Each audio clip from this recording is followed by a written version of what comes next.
পাশে হঠাৎ আমার মনে হলো আমাদের রাজ্যের বিরোধী দলনেতা চিৎকার করছেন।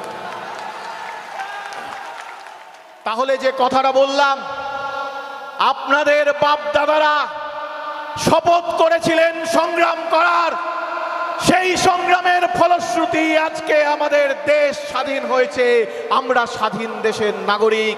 তাই আজকে আপনাদের দায়িত্ব সব থেকে বেশি। সেদিন ভারতবর্ষকে আপনারা সিপাহী বিদ্রোহের পথ দেখিয়েছিলেন, আজকে আপনাদেরকে পথ দেখাতে হবে ভারতবর্ষের আর এক নতুন স্বাধীনতা সংগ্রামের। সেই শপথ আপনাদেরকে নিতে হবে। মেটিয়া বুরুজ কথাটা কোথা থেকে এসেছিল? বুরুজ মানে দুর্গ, মাটির তৈরি দুর্গ ছিল, সেইটা থেকে মেটিয়া বুরুজ এসেছিল। আপনাদেরকে শপথ নিতে হবে এই অত্যাচারী, এই নৃশংস, এই গণধর্ষণকারী ভারতীয় জনতা পার্টিকে মাটিতে মিশিয়ে দিতে হবে। এইটা মাটির প্রতি আমাদের অঙ্গীকার, এটা মাটির প্রতি আমাদের শপথ। কারণ মাটির ঋণ আমরা কখনোই চোকাতে পারি না। চোকাতে পারেন কি? কেউ মায়ের ঋণ চোকাতে পারে না। কেউ সারা জীবনও মায়ের ঋণ, মাটির ঋণ চোকাতে পারে না।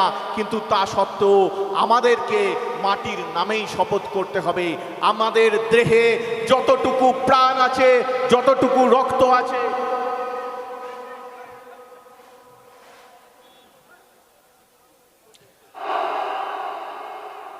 যে কথাটা বলছিলাম, এই শপথ সেদিন সেই আসমুদ্র হিমাচল যখন বিপ্লবে বিক্ষোভে জেগে উঠেছিল, সেই সিপাহী বিদ্রোহের সময়, সেদিন কেউ হিন্দু মুসলমান দেখেনি। ভারতবর্ষের স্বাধীনতার প্রতীক হয়েছিলেন দিল্লির সুলতান বাহাদুর শাহ জাফর। সেদিন তাতিয়া টোপি, নানা সাহেব যারা হিন্দু নেতা ছিলেন, রানী লক্ষ্মীবাই যারা হিন্দু নেতা ছিলেন, তারা দেখেননি যে কে হিন্দু কে মুসলমান। সেদিন হিন্দু মুসলমান একসঙ্গে ব্রিটিশদের বিরুদ্ধে লড়াই করেছিল। আজকে সেই ব্রিটিশদের দালাল ভারতীয় জনতা পার্টির বিরুদ্ধেও আমরা হিন্দু মুসলমান শিখ ইসাই সবাই একসঙ্গে লড়াই করব। সেদিন ব্রিটিশদের তাড়িয়েছি, আজকে আমরা ব্রিটিশদের দালালদেরও তাড়াবো। ভারতবর্ষের হিন্দু মুসলিম এক হও, এক হও। ভারতবর্ষের হিন্দু মুসলিম এক হও, এক হও। পশ্চিমবঙ্গের হিন্দু মুসলিম এক হও, এক হও।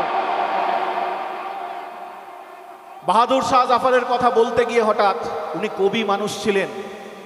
আমার আগে যারা বক্তা ছিলেন তারা খুব সুন্দর সুন্দর শায়েরি, অনেক কবিতা বলে গেছেন। আমি বাহাদুর শাহ জাফরের একটা কবিতা আপনাদেরকে শোনাতে চাই।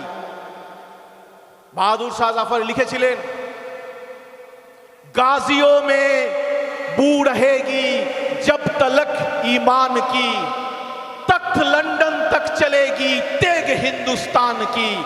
আমরা আজকে বলতে চাই, गाजियों में बू रहेगी जब तलक ईमान की, तख्त दिल्ली तक चलेगी तेग हिंदुस्तान की।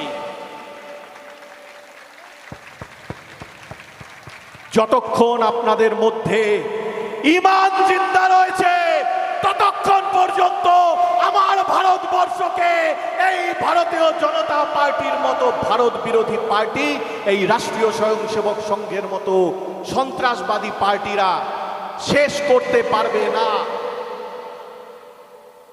মুসলমান কথাটার মানে কি?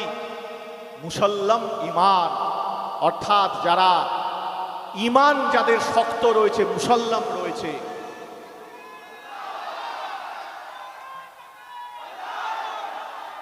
ঈমানটা কিসের প্রতি? ঈমানটা নিজের মাটির প্রতি, ঈমানটা নিজের দেশের প্রতি। আর দেশ বলতে আমি শুরুতেই যে কথাটা বলেছি, দেশ বলতে শুধুমাত্র এক টুকরো জমি নয়, দেশ বলতে আমার দেশের জনগণ সকলের প্রতি আমাদের এই ঈমান, আমাদের এই শপথ।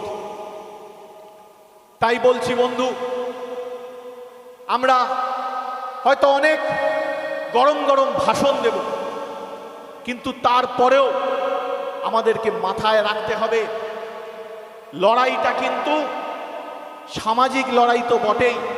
দেশের মানুষ খেতে পাচ্ছে না, দেশের গতকাল রাত্রিবেলাও প্রায় 13 কোটি মানুষ না খেয়ে ঘুমোতে গেছে।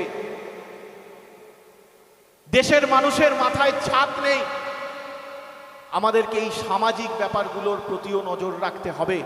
তাই তো এই তৌহিদি জনতা তাদের যে কর্মসূচি রয়েছে সেই কর্মসূচিতে মানুষের প্রকৃত অর্থে উন্নয়ন কিভাবে করা যায়, কিভাবে গরিব মানুষের পাশে দাঁড়ানো যায় সেইটার শপথ নিয়েছে, সেইটার লক্ষ্য নিয়েছে।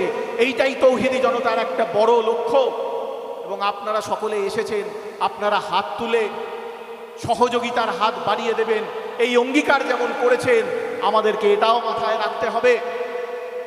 এই লড়াইটা সামাজিক লড়াই যতটা, ঠিক ততটাই আমাদের এই লড়াইটা রাজনৈতিক লড়াইও। কারণ তারা রাজনৈতিকভাবেই ক্ষমতা দখল করে আজকে রাজনীতিকে, দেশের সংবিধানকে, দেশের গণতন্ত্রকে ধ্বংস করে দিচ্ছে। তাই আমাদেরকে রাজনৈতিকভাবেই তাদেরকে হারাতে হবে। এই কথাটা কেন বলছি?